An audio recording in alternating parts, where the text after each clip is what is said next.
하늘에 계신 우리 아버지, 아버지의 이름을 거룩하게 하시며 아버지의 나라가 오게 하시며 아버지의 뜻이 하늘에서와 같이 땅에서도 이루어지게 하소서.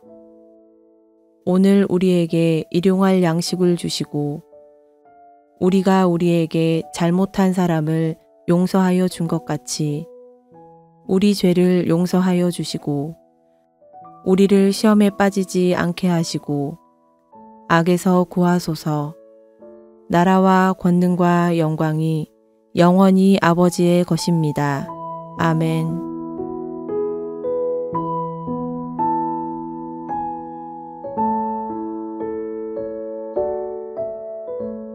그런즉 유대인의 나음이 무엇이며 할례의 유익이 무엇이냐? 범사에 많으니 우선은 그들이 하나님의 말씀을 맡았음이니라. 어떤 자들이 믿지 아니하였으면 어찌하리요? 그 믿지 아니함이 하나님의 믿부심을 패하겠느냐? 그럴 수 없느니라. 사람은 다 거짓되되 오직 하나님은 참되시다 할지어다. 기록된 바 주께서 주의 말씀을 의롭다 함을 얻으시고 판단받으실 때에 이기려 하심이라 함과 같으니라. 그러나 우리 불의가 하나님의 의를 드러나게 하면 무슨 말하리요? 내가 사람의 말하는 대로 말하노니 진노를 내리시는 하나님이 불의하시냐? 결코 그렇지 아니하니라. 만일 그러하면 하나님께서 어찌 세상을 심판하시리요? 그러나 나의 거짓말로 하나님의 참되심이 더 풍성하여 그의 영광이 되었다면 어찌 내가 죄인처럼 심판을 받으리요?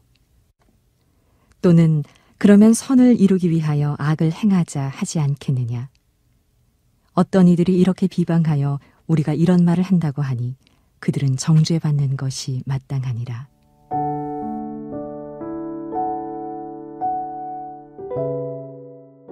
바울은 로마서를 통해 복음의 본질을 논리적으로 펼쳐가고 있습니다. 오늘 본문은 그 중에서도 하나님의 신실하심에 대해서 변증하고 있는 단락입니다. 바울은 먼저 유대인들이 받은 특권이 무엇인지 묻습니다. 그들은 하나님의 말씀을 맡은 백성이라는 그 어떤 민족도 누릴 수 없는 복을 받았습니다. 1절과 2절 말씀입니다. 그런즉 유대인의 나음이 무엇이며 할례의 유익이 무엇이냐?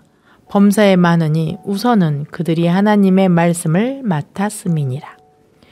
여기에서 말씀을 뜻하는 언어의 의미는 하나님의 말씀과 계시를 전반적으로 포함하고 있는 의미라고 볼 수 있습니다. 즉 율법에만 국한된 것이 아니라 구약의 모든 말씀, 선지자적 정통에서 하나님의 뜻이 담긴 계시를 의미합니다. 다시 말해 율법이라는 특정 규율을 소유한 것을 자랑 삼는 유대교적 배경을 가진 그리스도인들에게 율법이 유대인들의 우월함을 보여주는 수단이 아니고 하나님이 택하시고 말씀을 주시고 그 뜻을 먼저 알리신 것이 그들에게 주신 특권이라고 말하는 것입니다.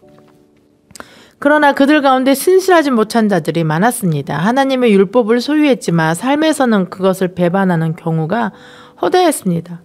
이들은 하나님의 약속을 받았음에도 하나님의 백성답지 않아서 언약의 효력이 상실한 상태였습니다. 바울의 이러한 주장에 그들은 이렇게 반문할 수 있습니다. 3절 말씀입니다. 어떤 자들이 믿지 아니하면 어찌하리요? 다시 말하자면 그렇다면 하나님의 약속이 무효가 된 것 아니냐라고 묻는 것입니다. 이는 곧 하나님의 신실하심에 대한 질문으로 이어져 갔습니다. 바울은 곧바로 응답합니다. 그 믿지 아니함이 하나님의 믿으심을 패하겠느냐? 이는 어떤 자들이 믿지 않아 하나님의 부르심에 합당하게 살아가는 것에 실패했다 하더라도 그것이 하나님의 신실하심을 패할 수 없다고 바울은 말하는 것입니다. 왜냐하면 인간의 실패가 하나님의 언약의 실패가 될 수 없기 때문입니다. 신실함이라는 용어는 언약 관계에서 사용될 수 있는 용어입니다. 즉 하나님이 이스라엘 백성을 언약으로 초대하셨는데 이스라엘 백성이 그 언약에 신실하지 않으므로 언약을 깨트렸다고 해서 하나님은 그 언약을 폐기하거나 취소하지 않고 당신의 신실하심으로 그 언약을 계속 이루어 가신다는 뜻입니다. 인간의 연약함이 하나님의 신실하심을 모략할 수 없습니다. 이것은 당시 조약이나 언약의 일반적 원칙과도 다른 하나님의 긍휼하심이라는 성품을 아주 잘 보여주고 있습니다. 언약은 양쪽 당사자들 모두에게 신실함을 요구합니다. 그런데 하나님은 이스라엘의 언약에 풍성실해도 언약을 파기하지 않으시고 신실하심으로 그 언약을 이루어 가십니다. 이것은 구약 이스라엘 백성의 역사와도 맥을 같이 합니다. 구약에서도 하나님의 언약에 신실하지 않은 이스라엘 백성들은 실패했습니다. 그러나 여전히 하나님은 그들을 향해 새 언약을 맺으시고 회복을 약속하십니다. 그리고 새 언약은 전적으로 하나님의 은혜이자 선물입니다. 이 같은 역사를 잘 알고 있는 바울은 유대인의 실패와 불순종에도 불구하고 하나님이 의로우시고 언약의 신실하심을 신뢰합니다. 바울은 불순종한 이스라엘과 새 언약을 맺으신 하나님이 실패한 모든 인간에게 당신의 의로우심을 보이실 것을 신뢰합니다. 이것이 바로 그리스도를 믿는 믿음으로 비롯된 새로운 의입니다. 우리는 창세기에서 언약에 대한 하나님의 신실하심을 발견할 수 있습니다. 창세기 15장에서 하나님께서 자신의 상속자에 대해 고민하는 아브라함에게 나타나셔서 하나님 자신을 위하여 암소와 암염소와 순양과 비둘기를 가져와 그 모든 것의 중간을 쪼개고 마주보게 했습니다.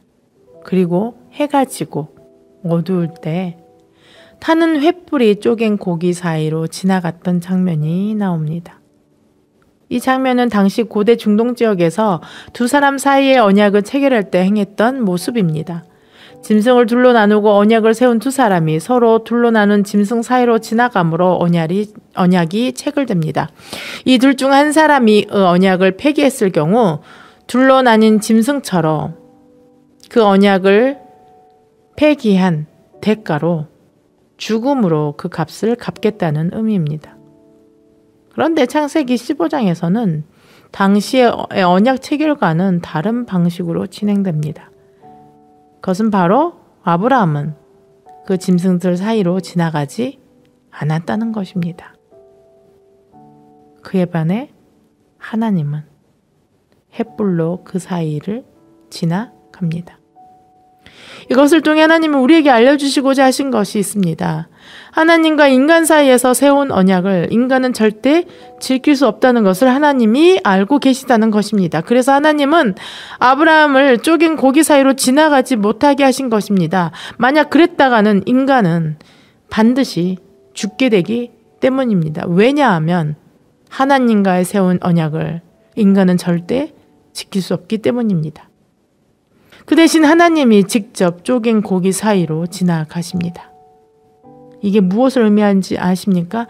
이는 인간이 언약을 지키는 것에 실패했더라도 그 대가를 인간에게서 찾는 것이 아니라 하나님 자신에게서 찾겠다는 것을 의미합니다. 무슨 의미입니까? 인간이 실패로 이 언약이 깨어진다 할지라도 바로 하나님 자신이 그 인간을 대신하여 죽음으로써 언약을 깨트리지 않고 끝까지 이루시겠다 약속하시는 것입니다. 그리고 그 하나님은 그 언약을 지키기 위해 신실하심으로 예수님을 우리에게 보내주시고 우리의 언약을 지키시기 위해 예수님은 십자가에서 우리를 대신하여 죽임을 당하셨던 것입니다. 하나님의 신실하심은 자신의 독생자 예수 그리스도를 십자가에 못 박혀 죽이시면서까지 우리와의 역사, 우리와의 언약을 지키신 것을 통해서 알 수 있습니다. 예수 그리스도의 십자가의 죽음과 부활하심, 이 이상 하나님의 신실하심을 무엇으로 알 수 있겠습니까? 우리의 죄를 사하시기 위해 우리를 대신하여 십자가에서 죽임을 당하신 예수 그리스도를 믿는다고 말하면서 우리는 너무나 쉽게 하나님의 신실하심에 대해 의심을 갖습니다. 그러고는 그 하나님을 향해 당신의 신실하심을 보이라고 말합니다. 이는 마치 우리의 실패가 하나님의 실패와 같은 선상에 두는 엄청난 교만한 모습이 아니고 무엇이겠습니까? 천지의 창조주시오. 창세 때부터 우리의 구원을 계획하신 하나님이 안개와 같은 우리 인간의 실패의 영향을 받으실 분으로 보이십니까? 그런 분이십니까? 우리는 어찌 이리도 쉽게 하나님을 우리와 같은 존재로 전락시켜 버리는지 참으로 어리석은 존재입니다. 사랑하는 성도 여러분, 하나님의 신실하심을 보고 싶으십니까? 하나님의 신실하심을 확인하고 싶으십니까? 그렇다면 십자가 예수님을 바라보십시오. 우리를 죄에서 구원하여 하나님의 백성과 하나님의 자녀 삼으시겠다고 그 언약을 지키시기 위해 십자가에 자신의 아들을 내어놓으신 그 하나님 아버지의 마음을 기억하십시오. 예수님을 십자가에 내어놓으신 그 하나님, 그 아버지가 우리를 향한 약속을 반드시 신실하게 지키실 것입니다. 그 하나님의 신실하심을 믿는 믿음을 가지고 담대히 세상을 향해 나아가서 승리하는 삶, 하나님 안에서 승리하는 삶을 매일 살아내시기를 기도합니다. 함께 기도하시겠습니다. 신실하신 나의 하나님 아버지, 저희를 향한 놀라운 은혜의 약속을 지키시기 위해 어리석고 미련하고 고집세고 교만한 우리들의 반복된 실패에도 불구하고 그 은혜의 약속을 성취하여 주심에 진심으로 감사드립니다. 이 은혜가 예수 그리스도의 희생으로 얻어진 것임을 늘 기억하는 저희가 되게 하옵소서. 예수 그리스도를 생각할 때마다 하나님 아버지의 신실하심을 떠올리는 저희 모두가 되게 하옵소서. 세상의 어떤 것들이 우리를 미혹하여 하나님 아버지의 신실하심에 의심이 들고 불신하는 마음이 들 때마다 우리의 눈을 들어 예수 그리스도를 바라보게 하옵소서. 그 예수님 안에 계신 하나님 아버지의 신실하심을 발견하고 늘 감사함으로 살아가는 저희 모두가 되게 하옵소서. 그 신실하신 하나님을 믿는 믿음을 가지고 세상 가운데 담대하게 나아가 승리하며 하나님의 역사를 이루어가는 하나님의 사람들이 되게 하옵소서. 우리의 부족함과 실패마저도 승리로 바꾸시는 예수님의 이름으로 기도드립니다. 아멘.